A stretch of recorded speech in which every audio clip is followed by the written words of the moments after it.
The Story of the Siren by E.M. Forster.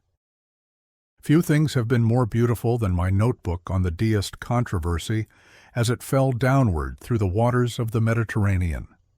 It dived like a piece of black slate, but opened soon, disclosing leaves of pale green, which quivered into blue.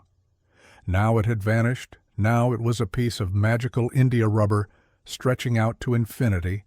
Now it was a book again, but bigger than the book of all knowledge. It grew more fantastic as it reached the bottom, where a puff of sand welcomed it and obscured it from view. But it reappeared, quite sane though a little tremulous, lying decently open on its back, while unseen fingers fidgeted among its leaves. "It is such pity," said my aunt, "that you will not finish your work in the hotel. Then you would be free to enjoy yourself, and this would never have happened." "Nothing of it but will change into something rich and strange," warbled the chaplain, while his sister said, "Why, it's gone in the water." As for the boatman, one of them laughed, while the other, without a word of warning, stood up and began to take his clothes off. "Holy Moses!" cried the colonel. "Is the fellow mad?" "Yes, thank him, dear," said my aunt. "That is to say, tell him he is very kind, but perhaps another time." "All the same, I do want my book back," I complained. "It's for my fellowship dissertation. There won't be much left of it by another time." "I have an idea," said some woman or other through her parasol. "Let us leave this child of nature to dive for the book while we go on to the other grotto. We can land him either on this rock or on the ledge inside, and he will be ready when we return." The idea seemed good, and I improved it by saying I would be left behind, too, to lighten the boat. So the two of us were deposited outside the little grotto on a great sunlit rock that guarded the harmonies within. Let us call them blue, though they suggest rather the spirit of what is clean. Cleanliness passed from the domestic to the sublime, the cleanliness of all the sea gathered together and radiating light. The blue grotto at Capri contains only more blue water, not bluer water. That color and that spirit are the heritage of every cave in the Mediterranean into which the sun can shine and the sea flow. As soon as the boat left, I realized how imprudent I had been to trust myself on a sloping rock with an unknown Sicilian.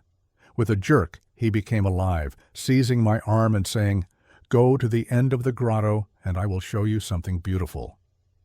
He made me jump off the rock onto the ledge over a dazzling crack of sea. He drew me away from the light till I was standing on the tiny beach of sand, which emerged like powdered turquoise at the farther end.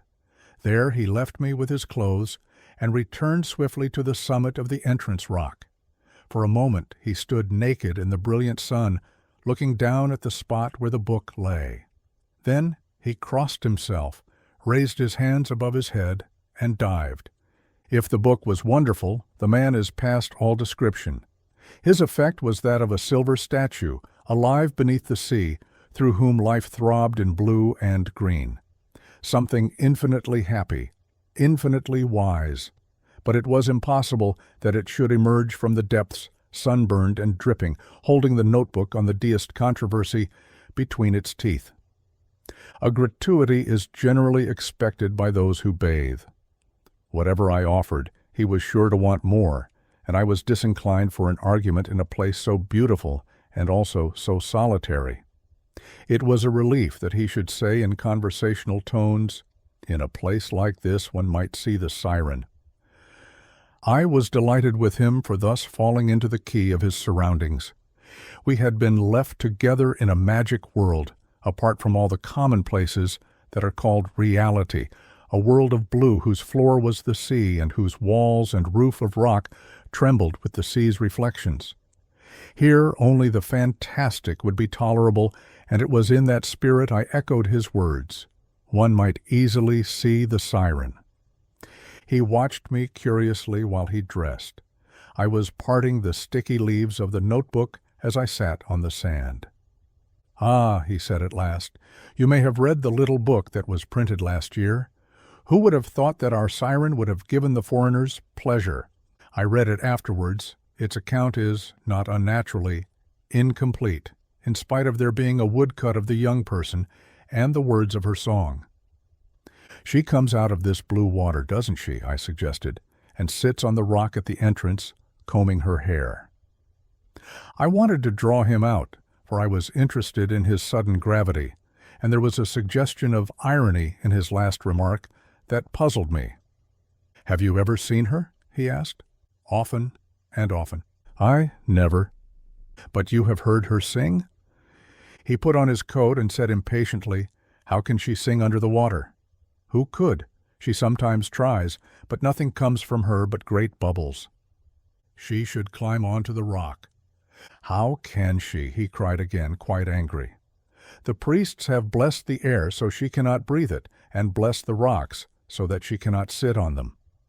But the sea no man can bless, because it is too big, and always changing, so she lives in the sea." I was silent. At this his face took a gentler expression. He looked at me as though something was on his mind, and going out to the entrance rock, gazed at the external blue. Then returning into our twilight, he said, "As a rule, only good people see the Siren." I made no comment. There was a pause, and he continued, "That is a very strange thing, and the priests do not know how to account for it, for she, of course, is wicked. Not only those who fast and go to Mass are in danger, but even those who are merely good in daily life. No one in the village had seen her for 2 generations. I am not surprised. We all cross ourselves before we enter the water. But it is unnecessary. Giuseppe, we thought, was safer than most. We loved him, and many of us he loved. But that is a different thing from being good." I asked who Giuseppe was. "That day I was 17, and my brother was 20, and a great deal stronger than I was, and it was the year when the visitors, who have brought such prosperity and so many alterations into the village, first began to come. One English lady in particular, of very high birth, came, and has written a book about the place, and it was through her that the Improvement Syndicate was formed, which is about to connect the hotels with the station by a funicular railway." "Don't tell me about that lady in here," I observed. "That day we took her and her friends to see the grottos.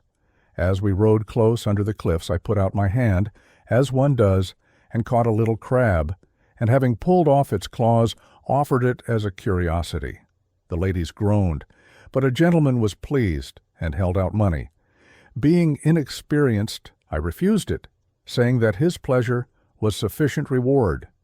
Giuseppe, who was rowing behind, was very angry with me, and reached out with his hand and hit me on the side of the mouth, so that a tooth cut my lip, and I bled.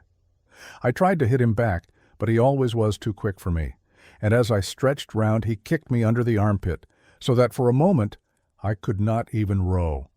There was a great noise among the ladies, and I heard afterward that they were planning to take me away from my brother and train me as a waiter. That, at all events, never came to pass. When we reached the grotto, not here, but a larger one, the gentleman was very anxious that one of us should dive for money, and the ladies consented, as they sometimes do. Giuseppe, who had discovered how much pleasure it gives foreigners to see us in the water, refused to dive for anything but silver, and the gentleman threw in a 2-lira piece.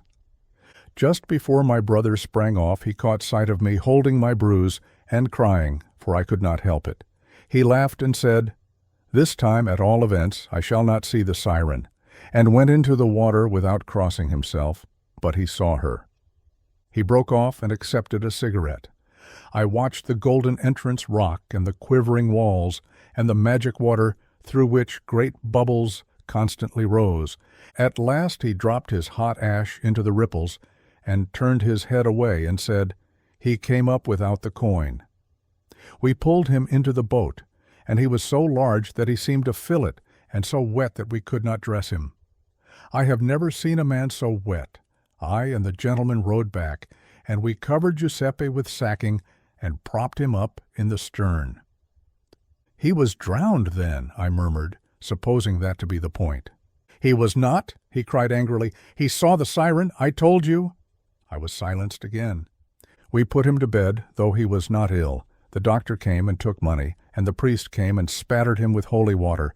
But it was no good. He was too big, like a piece of the sea. He kissed the thumb bones of San Biagio, and they never dried till evening. What did he look like? I ventured.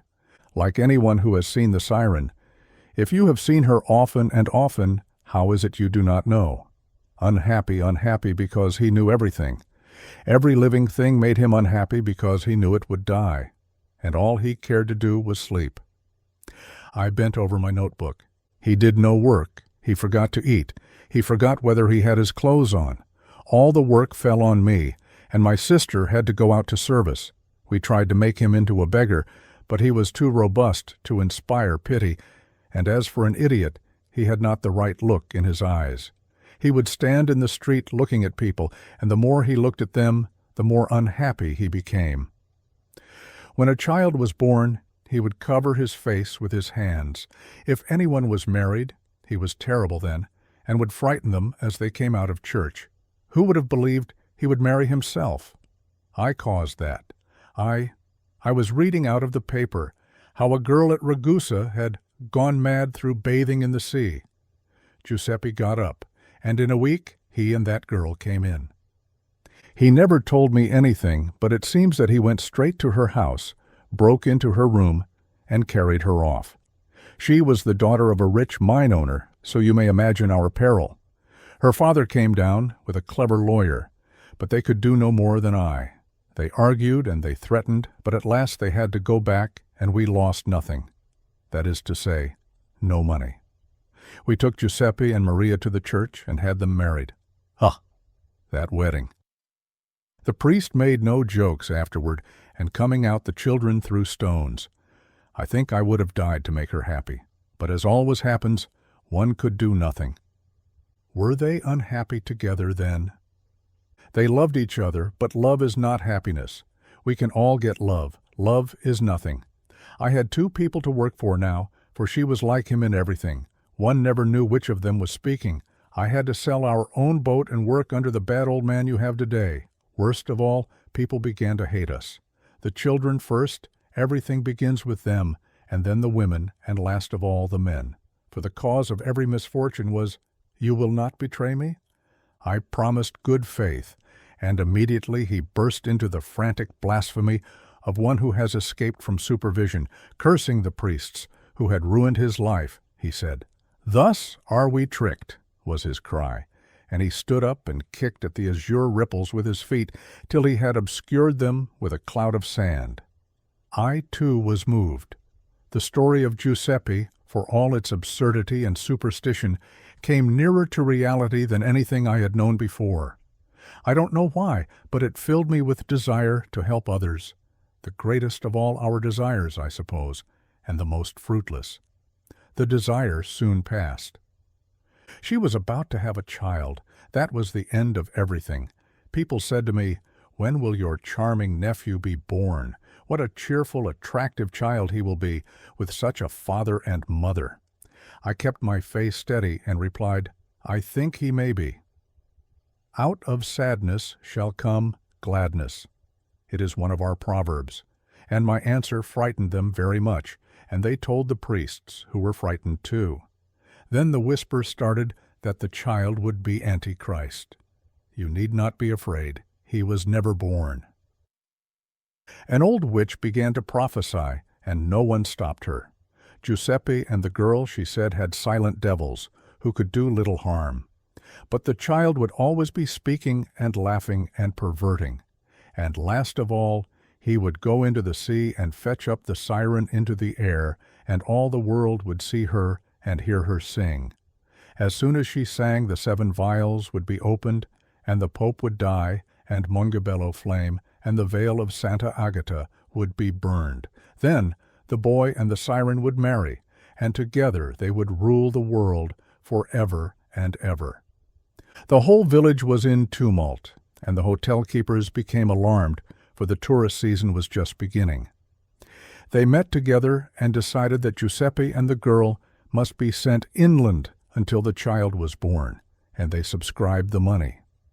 The night before they were to start, there was a full moon and wind from the east, and all along the coast the sea shot up over the cliffs in silver clouds.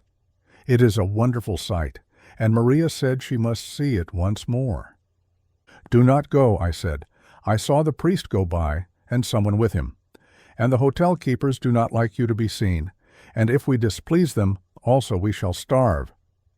"I want to go," she replied. "The sea is stormy, and I may never feel it again." "No, he is right," said Giuseppe. "Do not go, or let one of us go with you." "I want to go alone," she said, and she went alone.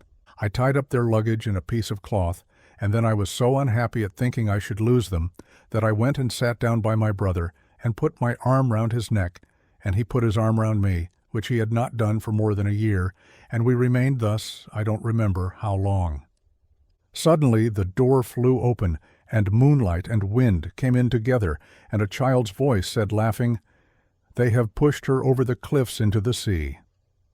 I stepped to the drawer where I keep my knives.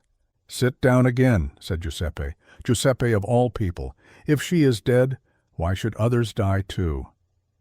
"I guess who it is," I cried, "and I will kill him."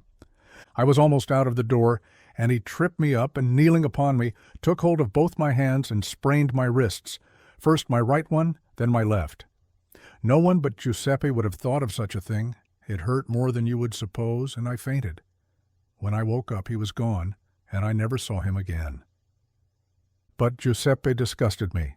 "I told you he was wicked," he said. "No one would have expected him to see the Siren." "How do you know he did see her?" "Because he did not see her often and often, but once." "Why do you love him if he is wicked?" He laughed for the first time. That was his only reply. "Is that the end?" I asked. "I never killed her murderer, for by the time my wrists were well, he was in America, and one cannot kill a priest. As for Giuseppe, he went all over the world too, looking for someone else who had seen the Siren, either a man or, better still, a woman, for then the child might still have been born. At last he came to Liverpool, is the district probable, and there he began to cough and spat blood until he died. I do not suppose there is anyone living now who has seen her. There has seldom been more than one in a generation, and never in my life will there be both a man and a woman from whom that child can be born, who will fetch up the Siren from the sea and destroy silence and save the world." "Save the world?" I cried. "Did the prophecy end like that?" He leaned back against the rock, breathing deep. Through all the blue-green reflections I saw him color. I heard him say, "Silence and loneliness cannot last forever. It may be 100 or 1,000 years. But the sea lasts longer, and she shall come out of it and sing." I would have asked him more, but at that moment the whole cave darkened, and there rode in, through its narrow entrance, the returning boat. The end. Best audiobooks for free hopes that you have enjoyed this production of The Story of the Siren by E.M. Forster.